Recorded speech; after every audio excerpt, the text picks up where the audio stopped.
वाले सभी एग्जाम के लिए बहुत ज्यादा हेल्पफुल होंगे।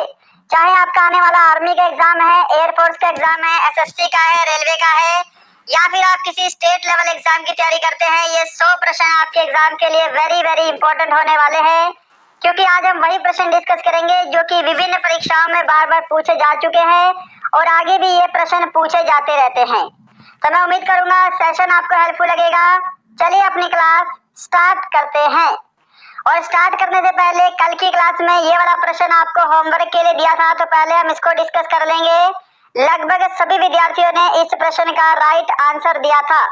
बांग्लादेश में किस नदी को पद्मा कहा जाता है? ऑप्शन डी इसका राइट आंसर होगा, गंगा नदी को पद्मा कहा जाता है। तो देखिएगा यहाँ पे प्रश्नों की संख्या टोटल 100 है और मैं आपको टारगेट दे रहा हूँ 85 क्वेश्चन राइट करने का।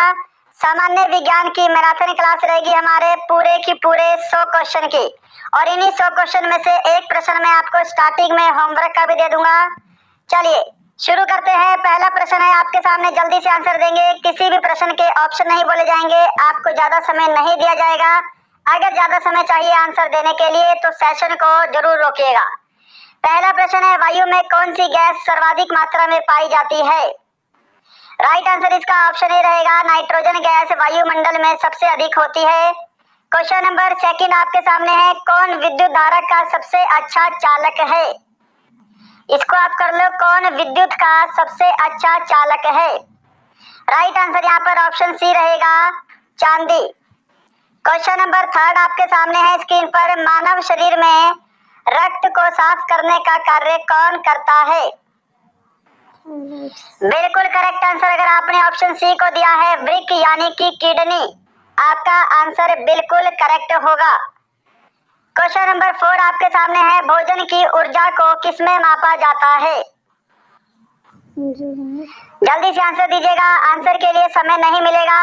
आंसर मैच करो। अगर आपने इसका ऑप्शन बी आंसर दिया है, कैलोरीज, आपका आंसर बिल्कुल करेक्ट होगा। क्वेश्चन नंबर 5 है आपके सामने, पित्त कहाँ से स्रावित होता है? तो आंसर मैच करो। अगर आपने ऑप्शन ए आंसर दिया है, लीवर, आप कहाँ पाया जाता है? राइट आंसर इसका ऑप्शन सी रहेगा, गाजर में विटामिन ए सबसे अधिक मात्रा में होता है।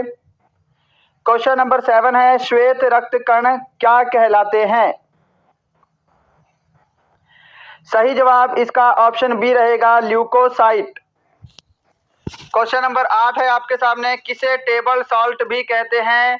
टेबल सॉल्ट यानी कि साधारण नमक। राइट आंसर ऑप्शन सी रहेगा, सोडियम क्लोराइड। क्वेश्चन नंबर 9 है आपके सामने स्क्रीन पर, भोजन का पाचन मुख्यतः किस अंग के द्वारा होता है?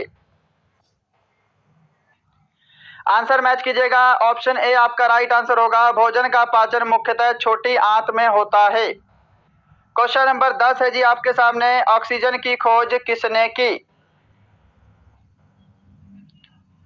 आंसर है यहाँ पे, अगर आपने ऑप्शन सी को दिया है, प्रिस्टले, आपका आंसर करेक्ट होगा। प्रिस्टले एंड शीले के द्वारा ऑक्सीजन की खोज की गई है। क्लियर? चलिए क्वेश्चन नंबर 11 है आपके सामने, कौन सा पदार्थ पीने के पानी को शुद्ध करने हेतु बड़े पैमाने पर प्रयुक्त होता है? जल्दी से आंसर दीजिएगा। अगर आंसर देने के लिए आपको थोड़ा समय एक्स्ट्रा चाहिए तो सेशन को रोक सकते हैं बीच में, परंतु आंसर सभी को मैच करना है। लास्ट में सभी को अपना स्कोर कमेंट बॉक्स में कमेंट करना है। इसका राइट आंसर ऑप्शन ए होगा, क्लोरीन। क्वेश्चन नंबर 12 है आपके सामने, तांबे की गेंद को गर्म करने पर उसके घनत्व पर क्या प्रभाव पड़ेगा? तो यदि हम तांबे की गेंद को गर्म करेंगे तो उसका घनत्व जो है वो घट जाता है। ऑप्शन ए करेक्ट होगा। अगर आपको बोलता उसके आयतन पर क्या प्रभाव पड़ेगा, तो उसका जो आयतन है वो बढ़ जाएगा। क्लियर? चलिए नेक्स्ट है क्वेश्चन नंबर 13 आपके सामने, किस अम्ल का प्रयोग सीसा संचायक बैटरी में किया जाता है? जल्दी से आंसर दीजिएगा, प्रश्न वेरी वेरी इंपॉर्टेंट है आपके सामने। सही जवाब अगर आपने ऑप्शन बी दिया है, सल्फ्यूरिक अम्ल, आपका आंसर करेक्ट होगा। सल्फ्यूरिक अम्ल का सूत्र भी पता होना चाहिए, H2SO4 होता है। सल्फ्यूरिक अम्ल को रसायनों का सम्राट भी कहा जाता है, ये भी आपको ध्यान रखना है। क्लियर है? चलिए क्वेश्चन नंबर 14 है आपके सामने, विद्युत केतली में किसके द्वारा पानी गर्म होता है? तो विद्युत केतली में पानी जो है यह चालन विधि द्वारा गर्म होता है। ऑप्शन सी आपका राइट आंसर होगा। नेक्स्ट है क्वेश्चन नंबर 15 आपके सामने, विटामिन ए की कमी से होने वाला रोग कौन सा है? तो विटामिन ए की कमी से होने वाला रोग होता है रतौंधी। ऑप्शन डी आपका करेक्ट आंसर होगा। क्वेश्चन नंबर 16 है आपके सामने, लाल रक्त कणों का निर्माण किसमें होता है? तो लाल रक्त कण यानी कि आरबीसी का निर्माण होता है अस्थि मज्जा में, इंग्लिश में बोलते हैं बोन मैरो। क्वेश्चन नंबर 17 है आपके सामने, एकॉस्टिक्स विज्ञान है। एकॉस्टिक्स किससे संबंधित विज्ञान है? आंसर दे दो जल्दी से। सही जवाब ऑप्शन बी रहेगा, एकॉस्टिक ध्वनि से संबंधित विज्ञान है। क्वेश्चन नंबर 18 है आपके सामने, पानी और चौक के मिश्रण को पृथक किया जा सकता है। ये प्रश्न वेरी इंपॉर्टेंट है और थोड़ा सा मैं बोलूंगा कि मीडियम लेवल का प्रश्न है, इसीलिए मैं ये वाला प्रश्न आपको होमवर्क के लिए देता हूँ। इसका आंसर सभी को बाद में कमेंट बॉक्स में जरूर बताना है। क्वेश्चन नंबर 18 का आंसर सही क्या होगा? क्लियर? चलिए क्वेश्चन नंबर 19 है आपके सामने, परमाणु के नाभिक में क्या उपस्थित होते हैं? तो परमाणु के नाभिक में प्रोटॉन और न्यूट्रॉन होते हैं, ये आपको ध्यान रखना है। इलेक्ट्रॉन जो है ये परमाणु के नाभिक के बाहर गति करते रहते हैं। क्वेश्चन नंबर आपके सामने 20 है, वर्षा की बूंदों के गोल होने का क्या कारण है? जल्दी से आंसर दीजिएगा, वर्षा की बूंदों के गोल होने का क्या कारण है? ऑप्शन बी करेक्ट आंसर होगा, सरफेस टेंशन यानी कि पृष्ठ तनाव। 21, नींबू में कौन सा विटामिन पाया जाता है? तो नींबू हो गया, संतरा हो गया या अंगूर हो गया, जितने भी खट्टे फल होते हैं उनके अंदर विटामिन सी पाया जाता है। ऑप्शन सी आपका राइट आंसर होगा। क्वेश्चन नंबर 22 आपके सामने है, रेबीज के टीके की खोज किसने की? रेबीज के टीके की खोज किसने की? सही जवाब रहेगा यहाँ पे ऑप्शन ए, लुई पास्चर के द्वारा रेबीज के टीके की खोज की गई है। नेक्स्ट है यहाँ पे क्वेश्चन नंबर 23 आपके सामने, शुद्ध जल का क्वथनांक फ़ारेनहाइट स्केल पर क्या होगा? फ़ारेनहाइट स्केल पर बताना है। तो देखिए 100 डिग्री होता है सेल्सियस में, 100 डिग्री सेल्सियस क्या होता है? 212 डिग्री फ़ारेनहाइट होता है। फ़ारेनहाइट में कितना होगा? 212 degree Fahrenheit. Option b correct answer होगा। क्लियर? चलिए नेक्स्ट है क्वेश्चन नंबर 24 आपके सामने, माइका क्या है? माइका क्या है? तो माइका क्या होता है? माइक्रा अभ्रक को बोला जाता है, ये आपको पता होना चाहिए। और ये विद्युत का कुचालक होता है, ये भी आपको पता होना चाहिए। विद्युत का कुचालक है और ऊष्मा का सुचालक है। चलिए क्वेश्चन नंबर 25 है आपके सामने, पीयूष ग्रंथि कहाँ स्थित है? सिंपल सा प्रश्न है, कोई भी गलत नहीं करेगा इस प्रश्न को। राइट आंसर ऑप्शन बी रहेगा, पीयूष ग्रंथि मस्तिष्क में स्थित है। क्वेश्चन नंबर 26 है, डिप्थीरिया बीमारी किस अंग को प्रभावित करती है? तो डिप्थीरिया बीमारी करती है गले को प्रभावित। ऑप्शन ए आपका राइट आंसर होगा। क्वेश्चन नंबर 27, टेलीविजन के आविष्कारक कौन है? तो टेलीविजन के आविष्कारक हैं J.L. बेयर्ड। ऑप्शन आपका ए बिल्कुल करेक्ट आंसर है। क्वेश्चन नंबर 28 है सामने, जल्दी से आंसर देंगे। प्रतिध्वनि किस कारण सुनी जाती है? ऑप्शन आपके सामने है, समय चाहिए तो सेशन को रोकिएगा। प्रतिध्वनि किस कारण सुनी जाती है? सही जवाब ऑप्शन बी होगा, ध्वनि के परावर्तन के कारण।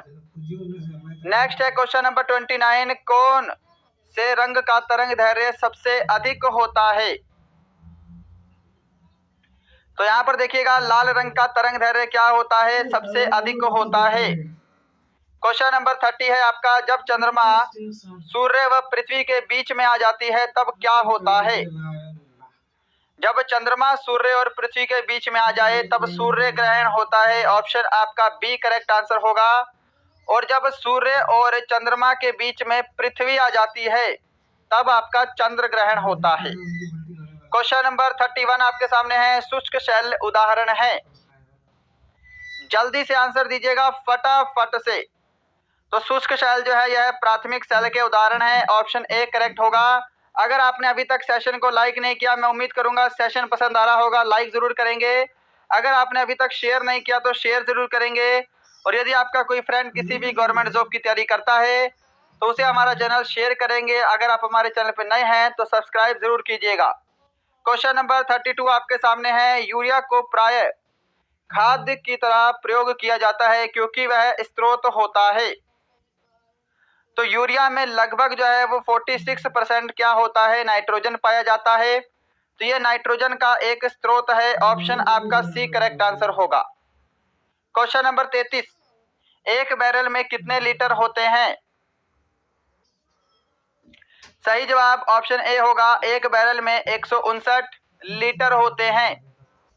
क्वेश्चन नंबर 34 है। कौन सा गैस चूने के पानी को दूधिया में बदल देता है? जल्दी से आंसर दे दो इस प्रश्न का। आंसर मैच करो। ऑप्शन सी अगर आपने आंसर दिया है, कार्बन डाइऑक्साइड CO2 चूने के पानी को दूधिया में बदल देता है। Question number 35, green house gas प्रभाव के लिए उत्तरदायी गैस कौन सी है? सही जवाब इसका रहेगा यहाँ पर ऑप्शन ए कार्बन डाइऑक्साइड। सबसे अधिक उत्तरदायी गैस होती है ग्रीन हाउस में कार्बन डाइऑक्साइड। क्वेश्चन नंबर 36, पृथ्वी की भूपर्पटी पर कौन सी धातु बहुतायत मात्रा में मिलती है?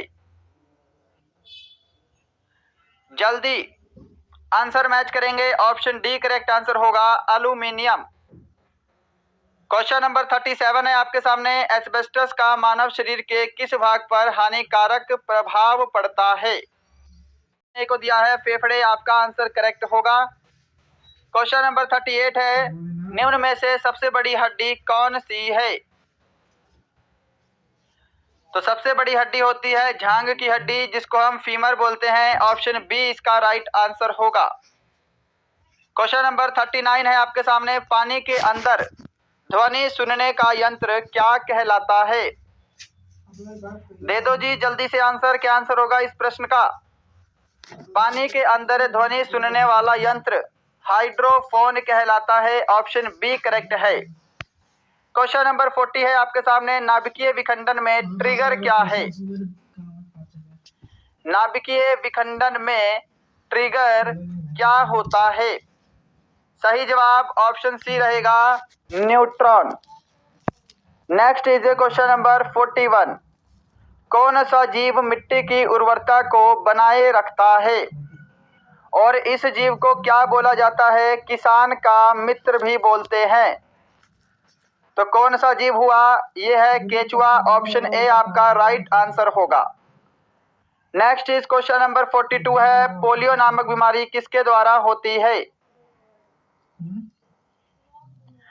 करेक्ट आंसर ऑप्शन ए रहेगा। पोलियो जो है यह वायरस के द्वारा होने वाली बीमारी है। अगर आपने ऑप्शन ए को आंसर किया है, आपका आंसर करेक्ट है।